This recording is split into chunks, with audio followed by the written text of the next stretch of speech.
Hello friends, welcome to another edition of Magic Mondays. Today we're looking at a deck I have called It's Just a Phase. Despite the name, there's actually no phasing in this deck, but there is Meneldor, Swift Savior, Legendary Bird Soldier 3/3 Flyer. Whenever it deals combat damage to a player, exile up to one target creature you own, then return it to the battlefield under your control. That's the theme right there.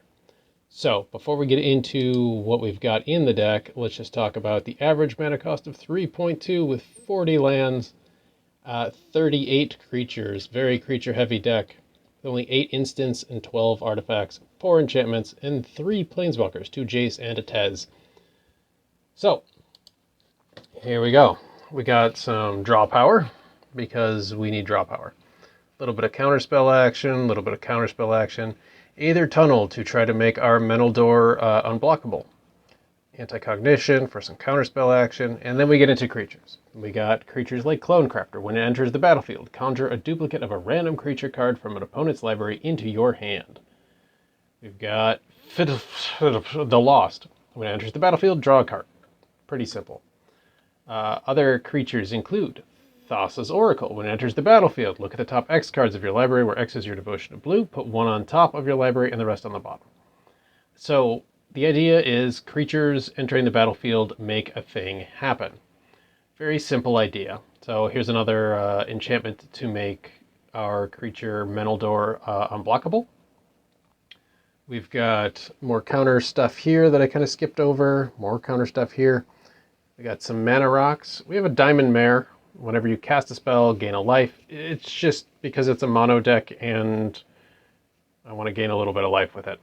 Ominous Traveler, when it enters the battlefield, draft a card from the spell book. And then when you cast that spell, return this Ominous Traveler to your hand. So I can actually just keep grabbing, it's mostly vampires, or maybe all vampires in the spell book. But I don't have to keep casting this if I am hitting with Meneldor. Scroll down a bit, we got an Aether Channeler, which gives us some versatility. We can make a bird token, we can return another target non-land permanent to its owner's hand, or draw a card. That's good board control right there. Cloud Conceer to draw a card. More counterspell stuff. Dragon Turtle, we can keep popping this in and out of play to tap a creature that an opponent controls and then have it not untap. Exclusion Mage, just send it right back to their hand. Why bother tapping it? Frostlings. Well, maybe you want to tap it anyway. Frost Trickster. Same thing as Frostlings, but it has flying. Glasspool Mimic, so we can make a copy of one of these creatures, and then we can actually bounce the Mimic back if we get a better creature out that we'd rather copy. That's pretty handy.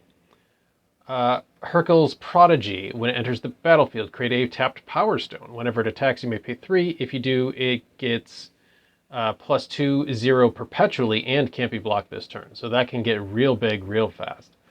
Mana War will bop something back to the opponent's hand. Oracle of the Alpha. We can conjure the Power 9 into our library. So we can do this every turn, and we can get Ancestral Recall. We can get the Moxes. We can get a Black Lotus. The Power 9. Let's move down a little bit here. Saedro Denizen. When another blue creature enters the battlefield under your control, target player mills 2 cards. This is just to be annoying. Sailor of Means. When it enters the battlefield, make a treasure token, just in case I need some treasure. Thayan Evokers. Double Team. When it enters the battlefield, conjure a card named Lightning Bolt into your hand, then discard a card. Whenever you conjure one or more cards, put a counter on this. So the counter is less important than just summoning a whole bunch of Lightning Bolts. Because Lightning Bolt's a great card, and we do have the Arcane Signet in here. We have a Coldstone Heart, which we can choose red if we want to, and we do have some other generic add a mana of any color with our normal mana rock assortment, including the Phial of Galadriel, so we can draw additional cards if we have nothing in hand, or gain more life if need be. So let's go back up here. We got a Tireless Angler. Whenever an island, in this case island, enters the battlefield under your control, draft a card. So this just gives us more stuff, including the amazing Fleet Swallower, which can mill half of the opponent's library when it attacks. Very cool card. Trophy Mage. When it enters the battlefield, search for an artifact of mana value 3, reveal it, put it in your hand, and shuffle. This helps us get those rocks, like the Phial of Galadriel or the Heraldic Banner. Trove Mage, same idea, but you're seeking an artifact from the top 10. We got a Clockwork Servant in here because draw power, and that's it. This card you can easily swap out for something else. I kind of like the artifact gnome that gives you a little bit of draw power in a mono deck. Diamond Knight, whenever you cast a spell of the chosen color, blue, put a counter on it, and it already has vigilance. Pretty cool. Faceless Agent will let us seek a card of the most prevalent creature type, which is going to be wizards, I believe. Well, we've got human and we've got wizard. So, but it's a way to get more stuff, more things like this human wizard who can help us out. Dungeon Geists. When it enters the battlefield, tap a creature an opponent controls. It doesn't untap as long as I control Dungeon Geists. Then we got our Jace to draw some cards. Nightclub Bouncer. Return something to opponent's hand, and it costs more to cast. Very nice to do that every single turn. Skywriter Djinn. When it enters the battlefield, conjure a random card from the spellbook into your hand, which is nice. Spark Double. We can actually copy Meneldor if we want to, or we can copy something else. Thassa Deep Dwelling. It's like Meneldor, but it doesn't require combat damage to a player, but it's just another thing to keep bouncing stuff back. Undercover Operative. We can make another copy, but with a shield counter, and like I said, we can bounce this back if we get something else out that we'd rather have. Simulacrum. Search for a basic land, put it into the battlefield tapped, and then when it dies, draw a card. You can do this every turn and just keep adding land, and then it decreases the chance of us drawing land on our next turn. So it helps us get that mana and filter through to the more powerful cards. Cavalier of Gales, which I love. Draw 3 cards, put 2 from the hand on top of your library in any order. Do that every turn, stack your deck. We got Jace, Unraveler of Secrets, to scry and draw a card, or just return target creature to its owner's hand if need be. Mind Flayer to gain control. Oh, you gain control of their Scoot Swarm, and then in another turn they put out Galta.